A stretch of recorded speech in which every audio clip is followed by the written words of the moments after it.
Okay, ഈ അതിരടി മൂവിയുടെ announcement തൊട്ട് നമ്മളെല്ലാവരും ഭയങ്കര എക്സൈറ്റഡ് ആയിരുന്നു. ആൻഡ് ആ എക്സൈറ്റ്മെന്റ് അങ്ങനെ തന്നെ ആ മൂവിയിൽ ഞങ്ങൾക്ക് തന്നിട്ടുണ്ട്. Thank you so much for giving such A beautiful movie. ഞങ്ങൾ എല്ലാവരും ഒരുപാട് മനസ്സ് തുറന്ന് സന്തോഷിച്ച ഒരു മൂവിയാണിത്. അപ്പൊ ഈ മൂവി ഇപ്പോൾ ബ്ലോക്ക് ബസ്റ്റർ ആയി ഇരിക്കുകയാണ്. ഈ ഒരു മൊമെന്റില് എന്താണ് ചേട്ടാ പറയാനുള്ളത്? ഒരുപാട് സന്തോഷം. ഏകദേശം ഒരു 1.5 വർഷം മുമ്പാണ് ഞാൻ പൊന്മാൻ മൂവിയുടെ ലൊക്കേഷൻ വെച്ചിട്ട് ബേസിൽ ഒരു കഥ ഞാൻ പറയുന്നത്. അപ്പൊ ഇത് ആലോചിക്കുന്ന സമയത്ത് തന്നെ നമ്മളൊരു ക്യാമ്പസ്, ഒരു ഓണം തിയേറ്ററിൽ ഒരു ഓണം ഉണ്ടാക്കണം എന്നുള്ള രീതിയിലുള്ള ഒരു കഥയാണ് ആലോചിച്ചത്. അപ്പൊ കോളേജിലുള്ളവർക്ക് റിലേറ്റ് ചെയ്യാൻ പറ്റുന്ന ഫെസ്റ്റുമായിട്ട് റിലേറ്റ് ചെയ്ത അങ്ങനെയുള്ളൊരു സബ്ജക്ട് നമുക്ക് ആലോചിക്കാൻ. ബിക്കോസ് ഞാൻ കോളേജ് പഠിച്ച സമയത്ത് എന്റെ കോളേജ് ഉണ്ടായിരുന്ന കുറെ ഇവന്റുകൾ, സ്പോൺസറിന്റെ കോളേജിൽ നടന്ന കുറെ ഇവന്റുകൾ, ബേസിന്റെ കോളേജിൽ നടന്ന കുറെ സംഭവങ്ങൾ, ഇതെല്ലാം കൂടി മിക്സ് ചെയ്ത് നമ്മൾ ആലോചിച്ചതാണ്. അത് തിയേറ്ററിൽ പ്രോപ്പർ തിയേറ്ററിൽ ആഘോഷമാക്കണമെന്നുള്ള രീതിയിൽ തന്നെ ആലോചിച്ചു. അത് നല്ല രീതിയിൽ പോകുന്നുണ്ടെന്ന് അറിയുന്നു.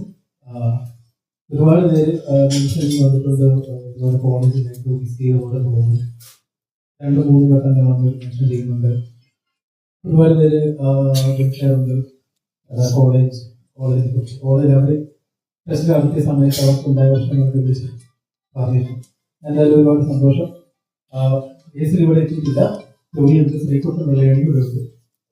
ശ്രീകുട്ടൻ വെള്ളയാണിയെ കുറിച്ച് പറയുമ്പോൾ ഈ സിനിമയില് വടി എന്ന് പറയുന്ന കുട്ടന്റെ കൂടെയുള്ള അയാളുടെ വീട്ടിന്റെ അടുത്ത് ശരിക്കും ഒരു പാട്ട് പാടുന്ന എന്നാൽ കുറച്ച് അടി വീട്ടിലേക്ക് നടക്കുന്ന ഒരാളാണ്. പുള്ളി നന്നായിട്ട് പാടും. സ്റ്റേജിൽ ആരെങ്കിലും പോവുകയാണെങ്കിൽ പുള്ളി നോക്കി വെച്ചിട്ട് പുള്ളി. അപ്പൊ അങ്ങനത്തെ ഒരാള് റിയൽ ക്യാരക്ടർ കുറച്ച് നാളും അതിനെ കുറിച്ച് അറിയാൻ സാധിച്ചു. അപ്പൊ അന്ന് പോലെ ഇങ്ങനെ ഒരു ഗാനം കൊണ്ട് ഒരാളുകൊണ്ട് അങ്ങനെ ഒരു ക്യാരക്ടർ ഇങ്ങനെ ഉണ്ടായിരുന്നു. അപ്പൊ അത് ഈ സിനിമയിൽ കൊണ്ടുവരാൻ സാധിച്ചു. അത് ജോലി വളരെ ഗംഭീരമായിട്ട് ചെയ്തു. അതിന്റെ സ്ലാങ്ങും എല്ലാം അടിപൊളിയായിട്ട് നമ്മള് വോയിസ് നോട്ടായിട്ട് അയച്ചു കൊടുത്തിട്ടുണ്ടായിരുന്നു. സ്ലാങ്ങും ഇല്ല, അതെല്ലാം കൃത്യമായിട്ട് ചെയ്തു, ഗംഭീരമായിട്ട് ചെയ്തു. അതേപോലെ തന്നെ ഷാനിക്ക, ഇത് പോൾസൺ ആണ് ഈ ഷാനിക്കയുടെ കാസ്റ്റിനെ കുറിച്ച് ആദ്യം. ഗീതേട്ടൻ ഒറ്റയ്ക്ക് വരുമ്പോൾ ഗീതേട്ടന്റെ കാര്യങ്ങൾ പറയാൻ ഒരു കൗണ്ടർ അപ്പുറത്തെ ഒരാള് വേണം. അങ്ങനെയാണെങ്കിൽ ഷാനിക്കയുടെ കാര്യങ്ങൾ ആദ്യം പോൾസണാണ് പറയുന്നത്. ആ ടൈമിൽ തന്നെ ഒന്നും നോക്കണ്ട, അത് ഷാനിക്ക അടിപൊളിയായിട്ട്. എനിക്ക് മൂവിയില് ഷൂട്ട് സമയത്ത് മഷറാണ് ആ ചുബയും കൊണ്ടും കൊണ്ടുവരുന്നത്. അപ്പൊ അത് കാണിച്ചപ്പോൾ ശ്രീമൂലം ക്ലബിൽ അവാർഡ് മേടിക്കാനുള്ള ഡ്രസ് ഇതാണെന്ന് പറഞ്ഞപ്പോ തന്നെ ഇത് പൊക്കിക്കൊണ്ട് ഓടുക എന്നുള്ളൊരു അത് ത്രൂഔട്ട് പടത്തിൽ ആ ഓട്ടം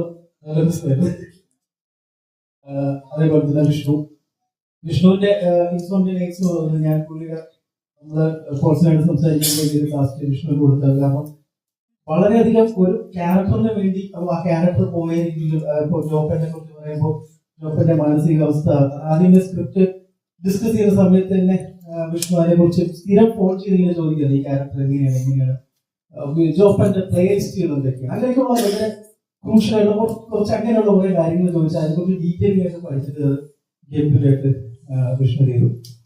പിന്നെ ഒരുപാട് അനുഭവം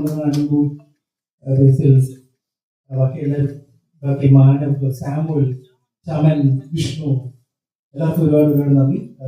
ഇത് സ്വീകരിച്ച എല്ലാവർക്കും ഒരുപാട് thanks. Thank you. Thank you so much.